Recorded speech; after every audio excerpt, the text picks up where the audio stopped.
This is Competitive Strategy Group 5 and our Cadbury Schweppes case presentation.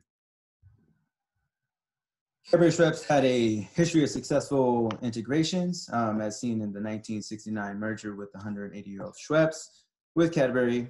They held a third position to Coke and Pepsi Company in the carbonated soft drink industry, and a number 4 position in the global market, global chocolate business.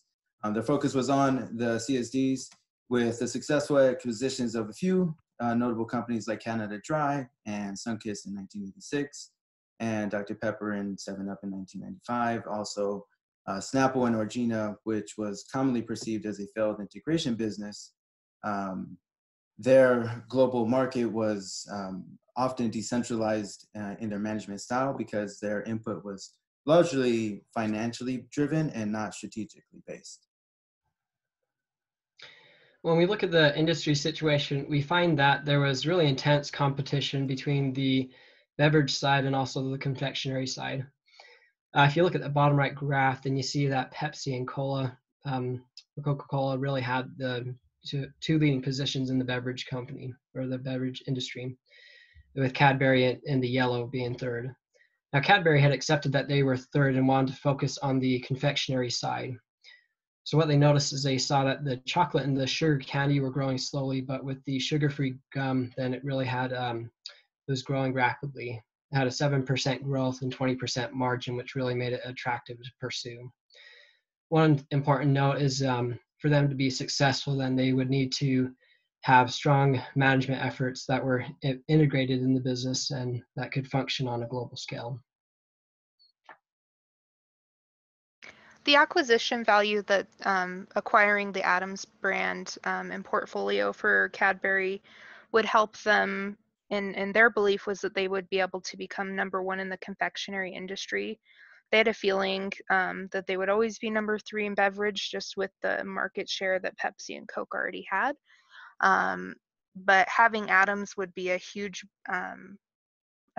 increase for them as far as sales and their share, especially being bigger. Their tagline is that bigger is better when it comes to confectionery. It would give them a good opportunity to have good changes for their company. It would synergize well with their existing offerings, as well as not cannibalize any of their existing products within different geographies. They also believe there was a strong cultural fit between the two. Some of the synergies that are achieved by acquiring Adams is there's major value created through a product mix.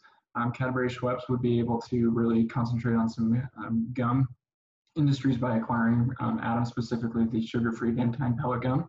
The route to market synergizes also very well in terms of releasing new products would be very, very easy. Increasing geographic coverage of all brands is also very good, as they would acquire markets in Iceland and Thailand, and there would be a 10% increase in confectionery profit going from approximately 35% to 45%. Some complications to consider are lack of experienced talent for leading an organization on such a global scale. Rival companies can easily outbid the offer, as Nestle is considered a very high target to acquire Adams. Merging the distribution infrastructure would be a challenge, as well as the merger could be overpriced, as Adams is not potentially doing as financially well as appeared initially. Once we looked at the numbers, there was identified a number of synergies from the two companies merging together. We looked at the cost of them, and we put together 2 scenarios to basically value what our bid should be. So Adams is valued anywhere from $3 to $3.5 billion. And then the cost synergies, 50% we factored into them, is $809 million. And so in the low value case, the 3.0 plus the 800 turns into around a $3.8 billion bid, and the high value goes up to 4.3.